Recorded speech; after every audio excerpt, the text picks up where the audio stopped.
ಬಿಜೆಪಿಯ ಜನಾಕ್ರೋಶ ಯಾತ್ರೆಗೆ ಪ್ರತಿಯಾಗಿ ಕಾಂಗ್ರೆಸ್ ವತಿಯಿಂದ ಇದೇ 17ರಂದು ಬೆಂಗಳೂರಿನಲ್ಲಿ ಪ್ರತಿಭಟನೆ ನಡೆಸಲಾಗುವುದು ಎಂದು ಕೆಪಿಸಿಸಿ ಅಧ್ಯಕ್ಷರೂ ಆಗಿರುವ ಉಪಮುಖ್ಯಮಂತ್ರಿ ಡಿಕೆ ಶಿವಕುಮಾರ್ ತಿಳಿಸಿದ್ದಾರೆ.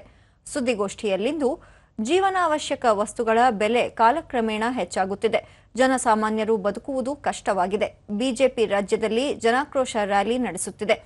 ಪೆಟ್ರೋಲ್, ಡೀಸೆಲ್, ಅಡುಗೆ ಅನಿಲ, ಸಿಮೆಂಟ್, ಕಬ್ಬಿಣ ಸೇರಿದಂತೆ ವಿವಿಧ ವಸ್ತುಗಳ ಬೆಲೆ ಹೆಚ್ಚಳವಾಗಿದೆ. ಇದರ ಪರಿಣಾಮ ರಾಜ್ಯ ಸರ್ಕಾರವು ಕೆಲ ವಸ್ತುಗಳ ಬೆಲೆ ಹೆಚ್ಚಿಸಬೇಕಾಗಿದೆ. ಈ ಬಗ್ಗೆ ಜನಜಾಗೃತಿ ಮೂಡಿಸಲು ಪ್ರತಿಭಟನೆ ಆಯೋಜಿಸುವುದಾಗಿ ತಿಳಿಸಿದರು. ಅವರು ಇದು ಪೂರಕವಾಗಿ ಇದನ್ನೆಲ್ಲ ಮಾಡಿಬಿಟ್ಟಿದಾರಲ್ಲ, ಅವರು ಇವನ್ನೆಲ್ಲ ಏರಿಕೆ ಮಾಡೋದ್ರಿಂದ ಆ ಬೆಲೆಗಳೆಲ್ಲ ಏರಿಕೆ ಆಗಿದೆ. ಡೀಸೆಲ್ ಬೆಲೆ, ಪೆಟ್ರೋಲ್ ಬೆಲೆ, ಸಿಮೆಂಟ್ ಬೆಲೆ, ಕಬ್ಬಿಣದ ಬೆಲೆ ಇವೆಲ್ಲ ಆಗೋದ್ರಿಂದ ಅವೆಲ್ಲ ವಿಧಿ ಇಲ್ಲದೆ ನಾವು ಏರಿಸಲೇಬೇಕಾದ ಪರಿಸ್ಥಿತಿ ಬಂತು.